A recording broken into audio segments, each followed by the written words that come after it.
Welcome to another episode of the Tobago House of Assembly's Post-Executive Council Media Briefing. This week, the Secretary of Tourism and Transportation, Tracy Davidson Celestine, and the Secretary of Community Development and Culture, Dr. Denise Soifat Angus, addressed the media. The division is in preparation mode for Carnival. Carnival is on our doorstep once again, and therefore that is currently on the front burner amidst a lot of the other activities that we have ongoing in the division. And as part of the preparation for those activities, I would have had two interesting meetings within the last couple of days. The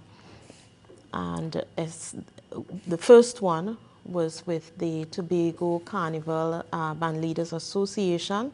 That was led by Ms. Gemma Bedlow, and I would have had on my team the administrator, and in addition the chairman of the Tobago Festival Commission, Mrs. Victoria Mitchell, the manager, Mr.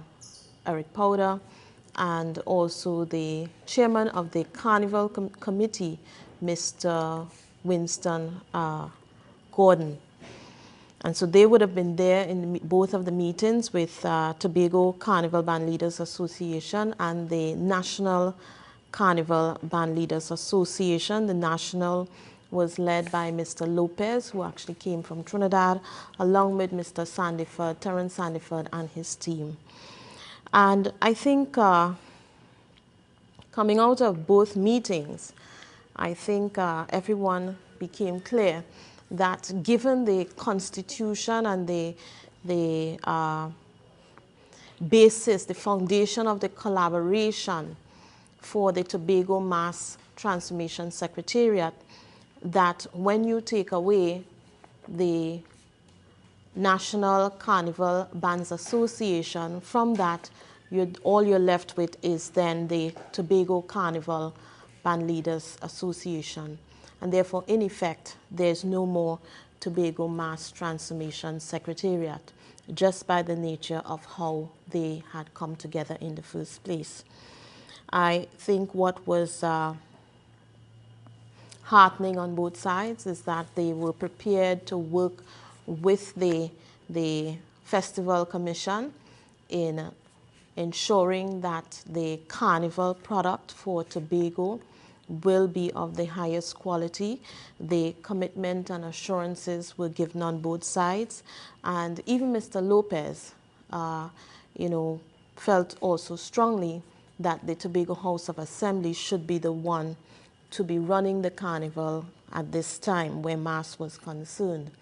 So both sides have gone to see where they can make recommendations for strengthening the carnival product, along with the Festival Commission, who will also be looking at things on their area to ensure that at the end of the day, we continue to strengthen and grow in the area of the carnival activities.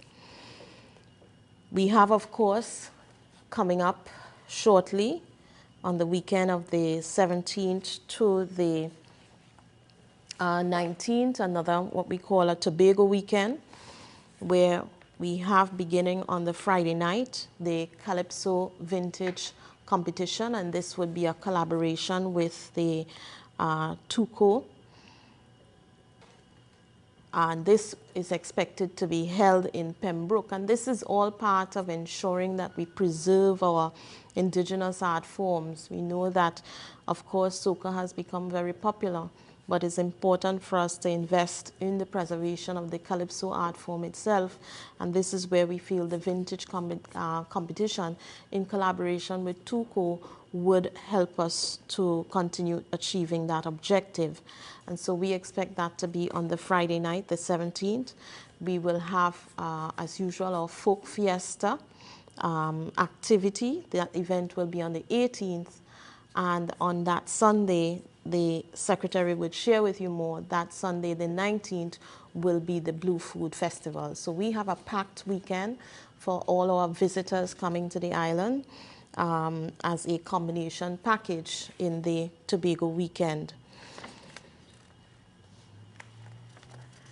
Of course, the thrust of the Culture Department is not just about our festivals, but we do have a number of educational pieces that we consider important as part of the preservation. We consider preservation to be a cycle of, we educate, we promote and connect the culture with other people elsewhere, and of course the monetizing of the culture. And therefore, as part of the educational piece, we would have supported the PAN fraternity in a leadership management course in collaboration with PAN Tobago. We would have also supported a number of PAN programs throughout the communities. For example, the Carib Dixieland program that is continuing to be ongoing. Calypso lectures in Calypso training are also on track, and also there will be, by request, of course, the continued training of the mass fraternity in improving their skills in that area. We would have recently launched the oral traditions training program, and that has been extremely well attended, I am told, with about 65 registrants in the area of storytelling, 46 persons who would have registered for the speech band, rubber talk 23, and the spoken word we have about 44 persons there. And so that is a significant showing for persons who are interested in training in the art form. And it has also assisted the students who have to do their curriculum, where part of the curriculum is dedicated to the art of storytelling, where they do have the access now to come and bolster their studies within that area. Additionally, in taking into consideration that the curriculum is very strong in the arts, and that CAPE now has the performing arts as part of the curriculum, we have looked at the Belfast activity, and in collaboration with the community, we have moved away from just a show or concert in the afternoon to having a week of activities that includes 2 days of a workshop in the Ballet Festival, teaching the young people and whoever else would like to learn about the art form itself, the costuming, the different types of ballet, and the history of it. And so those 2 workshops will be held, one in the east, one in the west, on the 21st and 22nd of October. On that Friday, the 23rd, there will be the Echo Tour of the community of Belgarden. And then on this Saturday, there will be a sports day on the 25th, and on the 26th will be the actual Ballet Festival activity. I am told that they have about 20 groups that are now registered, so we will have an excited Ballet Festival this in the month of October. The division continues to be in delivery mode, where we would have recently commissioned another Y zone. And for those who would not know what the Y zones are, they are youth-friendly zones, and they are for youth and to be managed by youth. And so we would have commissioned the 6th one in Plymouth on the September 25th. And we expect that the last one, the Mason Hall Y Zone, will be commissioned by the 15th of October. And that will now bring us up to 7 Y Zones across the island. Now the idea is that now we have 7 of them across the island. We are going to be doing some evaluation to see how they're working, to see how well we can strengthen them, and to see where next do we go with that initiative. Is there a need for expansion, or is there a need to just continue monitoring where it is, or find an alternative? We will also be commissioning, finally, the community center in Bethesda on the 21st of October. In November, we have dubbed November for ours, the Vision Achievement Tuesdays, where throughout the month of November, the media will be invited to various certificate and achievement programs for the number of programs the division would have run within the past year. Take, for instance, our vocational skills program, where I think over 100 persons would have attended. The capacity building certificate distribution will be held. The Maypole and Food Fair prize giving, and also the Arts Push and Oral Traditions certificates will be distributed. We would also again host our Black History Month for the second time in November, the 21st to the 23rd, and that will certainly be an exciting period.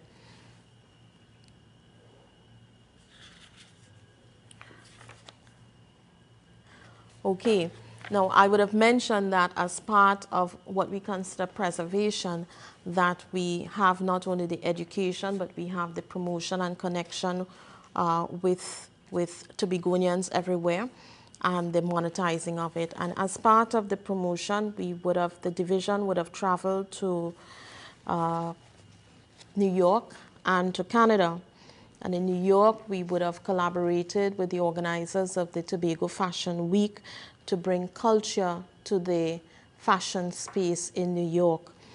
They would have placed us in the segment where they already had 2 Tobago designers registered to showcase there. Those designers, Charmaine Spencer and Delia Allen. We were very well received, and I think persons were quite excited by the culture, by the rich culture, and many persons, meeting Tobagonians there, other Tobagonians, felt excited and felt that they needed to take a visit home. In addition, we had many tourists there who were quite excited by what they had seen. In addition, the showing was not just in the space that we had gone to, but we also had the opportunity for that display to be on the monitors in Times Square. So it went to Times Square live during the show. The other area of promotion and connection with Tobagonians living outside of Tobago, where we went to Canada just before the Republic Day show. And that Canada showing had as its theme, memories of Best Village, reconnecting with Best Village. And it became quite emotional because showcasing to over 500 persons in the space, I think we sometimes often don't recognize how many persons are out there who have not been able to travel back home. And that is certainly what we were able to connect with, persons who weren't able to travel back home, but who left there with such strong memories that they recommitted to having their children, wherever they can, come back and reconnect with the culture. And so that also was quite an interesting and emotional time, I think, for everyone who was there to experience it. I would have attended that space with also the Minister of Arts and Multiculturalism, Dr. Lincoln Douglas, in addressing the persons there on behalf of the Assembly, given the fact that the Assembly and Tobago on a whole is on the journey for self-government. There were questions that prior to the event that arose concerning whether Tobago wanted to be separate from Trinidad. And I believe that I was able to allay some fears when I gave my remarks, assuring persons that we were not looking for separation, we were not looking for secession, and all we were looking for was a greater devolution of powers, and I think it was well received. I think persons, you could almost hear the sigh of relief in the room, and persons applauded in support of Tobago's quest. I am pleased to inform the public that the institutional accreditation has been awarded to the Tobago Hospitality and Tourism Institute for a period of 5 years, and which commences September 26, 2014. And this institutional award is awarded by the Accreditation Council of Trinidad and Tobago. Of course, we all know that the Tobago Hospitality and Tourism Institute is one of our indigenous institutions, and so it plays a very critical role in training and building capacity for immersion in our tourism sector. The award now provides the assurance that both at the national as well as the international level, that the programs meet the highest standards possible. And so now this award offers the opportunity to the Tobago Hospitality and Tourism Institute to increase their marketing potential and more so their credibility of the institution and as well as the programs. And so I expect that over the next few years, we will see an increase not only in the local student population, but the international student population as well. Currently, the Tobago Hospitality and Tourism Institute trains over 5,000 persons annually, and I really expect that that number will increase by the next 5 years as a result of the award of the institutional accreditation. I must say congratulations to the current board as well as to all the previous boards for all the work that they have been doing in transforming our landscape and also in executing the mandate of the Tobago House of Assembly, which essentially speaks to developing our people in a developing Tobago. So congratulations to them. I also want to mention some initiatives that we have been working on within the Division of Tourism and Transportation. And initially, within the cruise unit or within the cruise sector, we had targeted approximately 50,000 passengers for the period, the upcoming period 2014-2015. I am pleased to report that the tourism unit, that the Division of Tourism and Transportation and the Transportation Unit has surpassed their objectives of 50,000. We are now at 60,000 passengers to the destination, and it is likely to increase as we move into the winter period. That increase can be attributed to 2 new ships that will be coming to Tobago for the first time.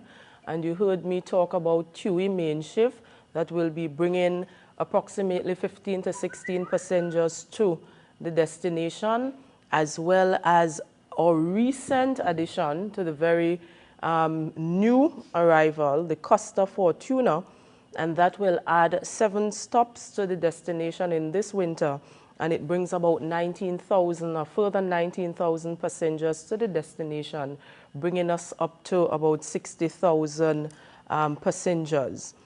And of course, you know that when we have cruise visitors in our ports and in Tobago, we see the private sector, we see the maxi taxis, we see the vendors and Tobago benefiting by extension. And so we expect a bumper cruise season as we prepare for the arrival of the cruise season starting late October, early November.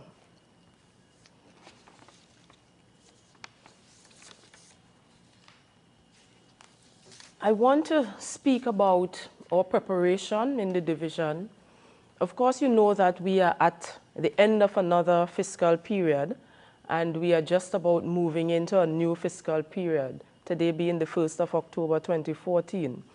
And there are some strategic priority areas that the division will be pursuing for the upcoming fiscal period. Improvements to our sites and attractions are a priority for this upcoming period. You would have heard me mention earlier that we will be trying to add new sites and attractions to the destination for a number of different reasons. Because of course you know that they're the visitors who where newness and difference and added extension in sites and attractions are important. And so for the upcoming fiscal period, we are pursuing our canopy tour, which will be housed at the Bloody Bay Rainforest. We have received the final proposal and we are now preparing approval to Executive Council. And we are also looking at ensuring that all bathable beaches in Tobago that are under the ambit of the Division of Tourism and Transportation are equipped with the appropriate facilities so that our visitors and our residents alike can enjoy those beach facilities. And so that will mean the construction of beach facilities. It will also mean the addition of lifeguards to those beach facilities and any other amenities that are necessary to ensure that the visitors, and when I say visitors, I mean residents as well, are well served. We are also looking at maintaining our current airlift. As it is, we have Condor, we have Monarch, we have British Airways, and we also have Caribbean Airlines flying directly to the destination. We are working on ensuring that we maintain the current airlift as well as pursuing new rotations from those that currently fly to the destination and adding new airlines as well. The North American market remains one that is basically untouched for us in terms of airlines. We only have Caribbean Airlines servicing that route out of JFK. And you know, we have been talking some time now about pursuing direct airlift from Canada. And we are pursuing that. We are always in discussions, trying to ensure that Tobago remains first and foremost in their minds when they do their rotation, their planning for future aircraft. And we are also in active pursuit of the Brazilian or the South American market for the upcoming fiscal period. And I must say that the discussions are in a very advanced stage at this time. In terms of our cruises, our strategy going forward will be to maintain the current cruise lines that are coming to the destination currently, or TUI main shift that will come for the first time, the Costa Fortuna that will come for the first time, as well as the others. And we are also pursuing additional calls as well as additional cruises to the destination. As I indicated, we have surpassed our numbers of 50,000 and we have new internal objectives that we are hoping to achieve for the new fiscal period as well. And you will hear more about those objectives by numbers later on. We also are pursuing, our product department is pursuing appropriate standards and regulations so that the tourism sector can function more effectively. We have some outstanding regulations for the accommodation sector, or TTAC, or hospitality assured, to name a few that are not currently in place.